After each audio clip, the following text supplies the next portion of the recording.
Welcome to Shikshaghar, my dear students. We were discussing tense. We have already discussed present indefinite tense. ইয়াৰ আগৰ ভিডিঅ'সমূহ চাই থাকিবলৈ ছাত্ৰ-ছাত্ৰীসকলে description নাইবা প্লেলিষ্টত গৈ চাব পাৰিবা আৰু ইয়াৰ পিছৰ অংশকেইটা চাবলৈ তোমালে শিক্ষাগৰ চেনেলটো সাবস্ক্ৰাইব কৰি থবা। আজি আমি আৰম্ভ কৰিবলৈ লৈছো past indefinite tense। আমি প্ৰেজেন্ট ইনডিফিনিট তাৰ পিছতে আমি পাষ্ট ইনডিফিনিট আৰু তাৰ পিছত আলোচনা কৰিম ফিউচাৰ ইনডিফিনিট। আমি ইনডিফিনিট কেইটা একেলগে আলোচনা কৰিবলৈ লৈছো এই কাৰণে ইয়াৰ এই তিনিটা টেন্সৰ এটি মিল আছে। মিলটো এনেকুৱা আমি ভাৰ্ব এটি প্ৰেজেন্ট ফৰ্মত যেতিয়া প্ৰেজেন্ট ইনডিফিনিট টেন্সত যেতিয়া ব্যৱহাৰ কৰো তেতিয়া ভাৰ্বৰ ফাৰ্স্ট ফৰ্মটো আমি ব্যৱহাৰ কৰো অৰ্থাৎ প্ৰেজেন্ট ফৰ্মটো ব্যৱহাৰ কৰো। পাস্ট ইনডিফিনিট টেন্স হ'বলৈ হলে সেই ভাৰ্বটোৰে আমি পাস্ট ফৰ্মটো ব্যৱহাৰ কৰিম আৰু ফিউচাৰ ইনডিফিনিট টেন্সত সেই প্ৰেজেন্ট ফৰ্মত যেটো ভাৰ্ব আমি ব্যৱহাৰ কৰিছিলো তাৰ আগত আমি শ্যাল বা উইল বহুৱাই দিম। অৰ্থাৎ এই তিনিটা টেন্স একেলগে শিকিবলৈ মনত ৰাখিবলৈ কিছু সুবিধা হ'ব। হে আমি present indefinite, past indefinite, future indefinite এনেকুৱা ধৰণে ইয়াৰ পিছৰ কেইটা আমি কন্টিনিউয়াস টেন্স কেইটা একেলগে শিকিম, পাৰফেক্ট টেন্স কেইটা আমি একেলগে শিকিম। আজি আমি আৰম্ভ কৰিব লৈছো past indefinite tense। past indefinite or simple past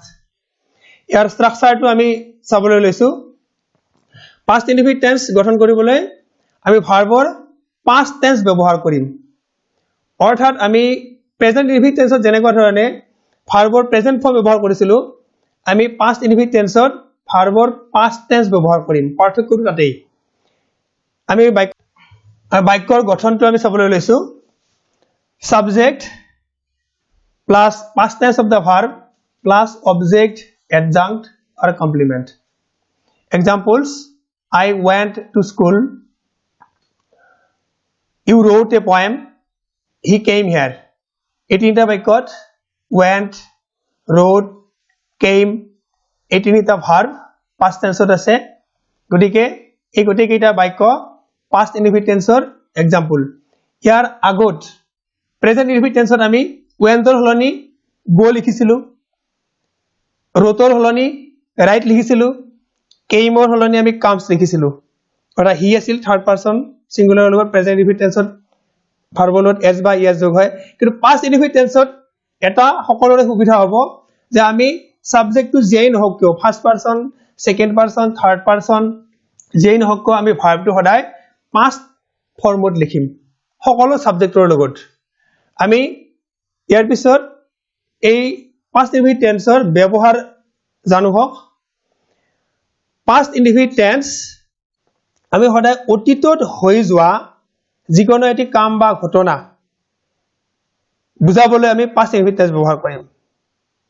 আৰু এই পাস্ট ইনডিফিনিট টেন্সৰ লগত কেইটামান নিৰ্দিষ্ট এডভাৰ্ব বা এডভাৰ্বিয়েল আমি ব্যৱহাৰ কৰিম। সেইকেইটা হৈছে তোমালোকে জানাই তাৰে প্ৰায় কেইটা শব্দই জানা। yesterday, ago, recently, once upon a time, long ago, last week বা last month বা last year, this morning, that night, the other day, it is time, as if, as though, in 2001। in 2001 means যিকোনো এটা সন। এই সনটো হৈছে 2020। আমি ইয়াৰ আগৰ 2019, 2018 ইয়াৰ আগৰ যিকোনো সন ব্যৱহাৰ কৰিবলৈ আমি পাস্ট ইনডিফিনিট টেন্স ব্যৱহাৰ কৰিম। আমি কেইটামান এক্সাম্পল চাইছো হওক। I received the letter yesterday, I met him a week ago, the man came here recently, once upon a time Shillong was the capital of Assam, long ago there lived a king in Ajodhya, the man died last night, I saw the boy this morning, he came home that night। এই গোটেইকেইটা এক্সাম্পলত আমি প্ৰথম এক্সাম্পলটো চাইছো। প্ৰথম এক্সাম্পলটোত আমি yesterday ব্যৱহাৰ কৰিছো। ইয়াৰ আগৰ নিয়মটো লিখি থৈ দিয়া আছে যে yesterday থাকিলে past indefinite tense দ্বিতীয়টো আছে ago থাকিলে past indefinite tense recently থাকিলে past indefinite tense বা once upon a time আছে long ago আছে ইয়াত 6 নম্বৰটো আছে last night this morning that night এই কেইটামান আমি adverb মনত ৰাখিব লাগিব এই adverb কেইটা থাকিলে সদায় আমি ভাৰ্বৰ past form ব্যৱহাৰ কৰিম প্ৰথমটো receive আছে আমি receive লিখিছো দ্বিতীয়টো meet ভাৰ্বৰ past tense met এনেকুৱা ধৰণে আমি ভাৰ্বটো যি দিয়া থাকিব সেই ভাৰ্বটোৰ past ফৰ্মটো ব্যৱহাৰ কৰিলে এই past indefinite tense হৈ যাব আমি ইয়াৰ পিছৰ নিয়মটোলৈ আহিছো এটা বাক্যত যদি if as if as though I wish এইকেইটা থাকে এইকেইটাৰ পিছত থকা বি ভাৰ্বটো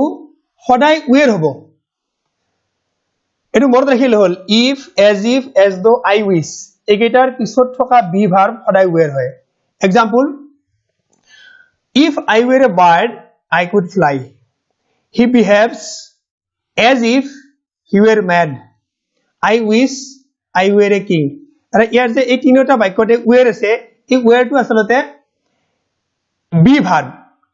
ব্ৰেকেটত বি ভাৰ্বটো দিয়া থাকিব এই বি ভাৰ্বৰ সলনি আমি লিখিছো where গটেকেইটাতে এই বাক্যকেইটাক এনেকুৱা ধৰণে ক'ব পাৰি if I were a bird I could fly কিন্তু আনৰিয়েল কন্ডিশন অৰ্থাৎ মই যদি চৰাই হলোহেঁতেন মই উৰিব পাৰিলোহেঁতেন কিন্তু মই চৰাই নহয় বা চৰাই হোৱাটো অসম্ভৱ কথা he behaves as if he were mad বাক্যটোৰ অৰ্থ এনেকুৱা তেওঁ এনেকুৱা আচৰণ কৰিছে যেন তেওঁ বলিয়াহে তেওঁ আচলতে বলিয়া নহয় কিন্তু তেওঁৰ আচৰণ বলিয়াৰ দৰে দেখা পোৱা গৈছে I wish I were a king মই যদি ৰজা হলোহেঁতেন মই কিন্তু ৰজা নহয় ৰজাত বাহিৰে অন্য কোনোবা ব্যক্তিয়ে কৈছে তেওঁ আশা কৰিছে ইচ্ছা কৰিছে মই যদি ৰজা হলোহেঁতেন গতিকে ইয়াত অবাস্তৱ কল্পনা বুলি কয় এই অবাস্তৱ কল্পনা বুজাবলৈ if as though I wish ৰ পিছত আমি সদায় বি ভাৰ্বটো were লিখিম ইয়াৰ নেক্সট নিয়মটো লাইছো আমি ভদ্ৰতা নম্ৰতা আদি বুজাবলৈ আমি can will আদি ভাৰ্বৰ past form ব্যৱহাৰ কৰিম আমি could would যেতিয়া আমি এটা বাক্য নম্ৰ হৈ politely কম আমি politely ক'ব গলে আমি can আসলতে ব্যৱহাৰ কৰিব লাগে বা will ব্যৱহাৰ কৰিব লাগে তাৰ হলে আমি can ৰ past tense could আৰু will ৰ past tense would ব্যৱহাৰ কৰিম example could you lend me your pen ইয়াত এই বাক্যটো politeness আছে তোমাৰ কলমটো অলপ মোক দিব পাৰিবানে ইয়াত আসলতে স্পিকাৰে ৰিকুৱেষ্ট কৰিছে এই could টোৰে ৰিকুৱেষ্ট কৰিছে ঠিক দ্বিতীয় বাক্যটোত would you mind if I shut the window সেইখন জপাই দিলে আপুনি বেয়া পাব নেকি আসলতে এই would টোৱে ইয়াত politeness বুজাইছে আমি এনেকুৱা ধৰণে can will আদি ভাৰ্বৰ বা মে ভাৰ্বৰত এনেকৈ লিখিব পাৰি might I use your pen মই তোমাৰ কলমটো ব্যৱহাৰ কৰিব পাৰোনে এই মে ভাৰ্বৰ past tense might ও আমি এই politeness বুজাবলৈ আমি ব্যৱহাৰ কৰিব পাৰো past formত কিন্তু আসলতে এই past tense বুজোৱা নাই আমি যে time and tense ৰ কথা কৈছিলো এই एग्जांपल দুটাও তাত উদাহৰণ দিব পৰা যাব যে time আৰু tense একে নহয় আমি ইয়াত past tense ব্যৱহাৰ কৰিছো কিন্তু আসলতে কামটো হোৱাই নাই অলপ পিছতহে কামটো হ'ব দুয়োটা বাক্যতে তেনেকুৱা অৰ্থ প্ৰকাশ কৰিছে আমি ইয়াৰ পৰা জানিব পাৰিম যে time আৰু tense দুটা ডিফাৰেন্ট বস্তু আমি past indefinite tense ৰ নিয়মসমূহ ইয়াতে সামৰণি মাৰিছো আমি এইবাৰ আহিছো আন এটি টেন্সলৈ future indefinite or simple future indefinite tense গঠন কৰিবলৈ আমি shall আৰু will এই দুটা শব্দ এই দুটা ভাৰ্ব মনত ৰাখিব লাগিব অৰ্থাৎ এটা বাক্যত এটা প্ৰিন্সিপাল ভাৰ্ব থাকিব বা মেইন ভাৰ্ব থাকিব সেই মেইন ভাৰ্বটোৰ আমি প্ৰেজেন্ট ফৰ্ম ব্যৱহাৰ কৰিম প্ৰেজেন্ট টেন্স সেই প্ৰেজেন্ট টেন্সৰ আগত shall বা will বহুৱাই দিলে ফিউচাৰ ইনডিফিনিট টেন্সৰ বাক্য এটি হ'ব আমি एग्जांपल চাইছো হক স্ট্ৰাকচাৰ অফ সেন্টেন্স একে subject plus shall oblique will plus base form of the main verb plus object adjunct complements example I shall go to school you will write a poem he will come here একই example লৈছো আগতে মই এবাৰ কৈছোৱে আমি present indefinite টেন্সত লিখিছিলো I go to school এবাৰ আমি এই গোৰ আগত shall লিখি দিছো ঠিক তেনেকৈ দ্বিতীয় বাক্যটো আমি you write a poem লিখিছিলো কিন্তু ইয়াৰ আগত আমি will লিখি দিছো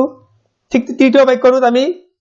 he comes here লিখিছিলো প্ৰেজেন্ট ইনডিফিনিটত আমি ইয়াত কিন্তু কাম লিখিছো তাৰ আগত will লিখি দিছো অৰ্থাৎ shall আৰু will আমি প্ৰিন্সিপাল ভাৰ্বটোৰ বেস ফৰ্মৰ আগত যেতিয়া shall আৰু will বহুৱাই দিম তেতিয়া হি এটা ফিউচাৰ ইনডিফিনিট টেন্সৰ বাক্য হ'ব তোমালোকে মনত ৰাখিবা এই বাক্যকেইটা মনত ৰাখিবলৈ একেবাৰে সহজ আমি shall আৰু will টো কালত ব্যৱহাৰ কৰি আমি ফাৰ্স্ট পাৰসনৰ লগত ফাৰ্স্ট পাৰসনৰ I আৰু we থাকিব I আৰু we লগত আমি সদায় shall ব্যৱহাৰ কৰিম বাকি যিমান সাবজেক্ট আছে আটাইবোৰ সাবজেক্টৰ লগতে আমি will ব্যৱহাৰ কৰিম আমি এতিয়া ইয়াৰ ব্যৱহাৰ চাও হক ফিউচাৰ ইনডিফিনিট টেন্স আমি ভৱিষ্যতত কোনো এটি কাৰ্য হ'ব বুজাবলৈ ব্যৱহাৰ কৰিম এই টেন্সৰ হৈতে সাধাৰণতে আমি যেনেকৈ পাষ্ট ইনডিফিনিট টেন্সত কেইটামান ওয়াৰ্ড ব্যৱহাৰ কৰিছিলো ঠিক তেনেকৈ ফিউচাৰ ইনডিফিনিট টেন্সত থাকিব টুমৰো নেক্সট উইক বা নেক্সট মান্থ বা নেক্সট ইয়াৰ শৰ্টলি প্ৰেজেন্টলি এনেকুৱা ধৰণৰ এডভাৰ্ব থাকিলে আমি সদায় ফিউচাৰ ইনডিফিনিট টেন্স ব্যৱহাৰ কৰিম এই শৰ্টলি টু তোমালোকে মনত ৰাখিবা ফিউচাৰ ইনডিফিনিট টেন্সত আমি যেনেকুৱা ধৰণৰ শৰ্টলি ব্যৱহাৰ কৰো আমি পাষ্ট ইনডিফিনিট টেন্সত এটা শব্দ ব্যৱহাৰ কৰিছিলো ৰিসেন্টলি এই দুটা প্ৰায় ল'ৰা-ছোৱালীয়ে ভুল কৰে ৰিসেন্টলি থাকিলে সদায় পাষ্ট ইনডিফিনিট টেন্স হ'ব আৰু শৰ্টলি থাকিলে সদায় ফিউচাৰ ইনডিফিনিট টেন্স হ'ব আমি एग्जांपल চাইছো হক he will come here tomorrow will come we shall visit the zoo next week and shall visit আছে they will arrive here shortly এই গটেকেইটা বাক্যতে আমি মূল ভাৰ্বটোৰ বেস ফৰ্মটো ব্যৱহাৰ কৰিছো কাম আছে ইয়াত দ্বিতীয়টো ভিজিট আছে আৰু তৃতীয়টো আছে arrive তাৰ আগত will বা shall আছে আমি এটা কথা মন কৰিব লাগিব যদি সাবজেক্টটো থাৰ্ড পারসন সিঙ্গুলার হয় এটা দেয়ার হলনি যদি হি থাকিলহেতেন তেনেহলে আমি হি উইল অ্যারাইভস তেনেকে লিখিব নোৱাৰো অৰ্থাৎ আমি সদায় বেস ফৰ্মটো ব্যৱহাৰ কৰিব লাগিব ভাৰ্বৰ তাৰ লগত আমি একো যোগ দিব নোৱাৰো এস বা ইয়েস বা তাৰ পাস্ট ফৰ্ম বা তাৰ লগত আইএনজি আমি একো যোগ দিব নোৱাৰো we should always use the base form of the main verb in future indefinite tense আৰু তাৰ আগত কি থাকিব shall নাইবা will থাকিব নেক্সট আমি 2 নম্বৰ নিয়মটো লৈছিলো এটো এটা মনত ৰাখিবলগীয়া নিয়ম এটো সাধাৰণতে আমাৰ প্ৰায় পাজুল লাগি থাকে নিয়মটো মই কৈ দিছো ভৱিষ্যতত কোনো এটি শৰ্তৰ ওপৰত নিৰ্ভৰ কৰি আন এটি কাম হ'ব বুজালে যেটো কাম কৰা হ'ব হেতু ফিউচাৰ ইনডিফিনিটত ব্যৱহাৰ কৰিম আৰু যেটো শৰ্তৰ ওপৰত নিৰ্ভৰ কৰি কামটো কৰা হ'ব সেই শৰ্তটো বুজাবলৈ আমি প্ৰেজেন্ট ইনডিফিনিট টেন্স ব্যৱহাৰ কৰিম এই ক্ষেত্ৰত সাধাৰণতে আমি কেইটামান কানেক্টিভ ওয়ার্ড ব্যবহার করিম if unless when after till until as soon as একেটা আমি ব্যবহার করিম একেটা ইয়াত কি হিচাপে ব্যবহার হ'ব কানেক্টিভ হিচাপে ব্যবহার হ'ব অৰ্থাৎ এনেকুৱা ধৰণৰ বাক্যত দুটা ক্লজ থাকিব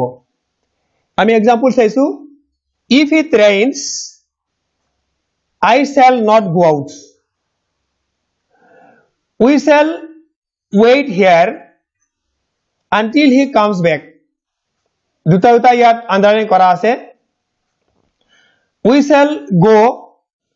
when he comes they will start the game after the rain ceases আমি প্রথম উদাহৰণটো চাইছো if it rains এই বাক্যটো প্ৰেজেন্ট ইনডিফিনিট টেন্সত ই ৰুলটো আমি বুজাই দিছিলো তাত অবশ্যই এটা প্ৰিন্টিং মিস্টেক হৈছিল if it rains if ইটৰ হলনি তাত it is হৈ আছে হেতু তোমালোকে উদাহৰণ দিলো আজি তোমালোকক if it rains একেটা বাক্য দিছিলো I shall not go out ইয়াত হে আগৰ দৰে একেদৰে বুজাব লাগিব I shall not go out এটো principal clause if it rains এটো সাবঅৰ্ডিনেট ক্লজ আমি আগতে কৈছিলো যে প্ৰিন্সিপাল ক্লজটো সদায় আমি ফিউচাৰ ইনডিফিনিটত লিখিম আৰু সাবঅৰ্ডিনেট ক্লজটো প্ৰেজেন্ট ইনডিফিনিট লিখিম গোটেই কেইটা একেই we shall wait here এটো principal clause until he comes back এটো সাবঅৰ্ডিনেট ক্লজ প্ৰিন্সিপাল ক্লজ তো আমি shall wait ফিউচাৰ ইনডিফিনিট টেন্সত লিখিছো ঠিক তেনেকুৱা ধৰণে we shall go এটো principal clause when he comes subordinate clause principal clause future indefinite tense subordinate clause present indefinite tense they will start the game principal clause after the rain ceases subordinate clause principal clause আমি will start future indefinite tense লিখিছো আৰু subordinate clause আমি present indefinite tense লিখিছো এনেকুৱা ধৰণে ভৱিষ্যতত কোন শৰ্তৰ ওপৰত নিৰ্ভৰ কৰি কোন এটা কাম হ'ব বুজালে আমি সদায় ফিউচাৰ ইনডিফিনিট টেন্স ব্যৱহাৰ কৰিম আজিলৈ আমি ইমানতে সামৰিছো ইয়াৰ পিছৰ ভিডিওসমূহ চাই থাকিবলৈ তোমালোকে শিক্ষাঘৰ চেনেলটো সাবস্ক্ৰাইব কৰি থবা আজিলৈ এৰিছো থ্যাংক ইউ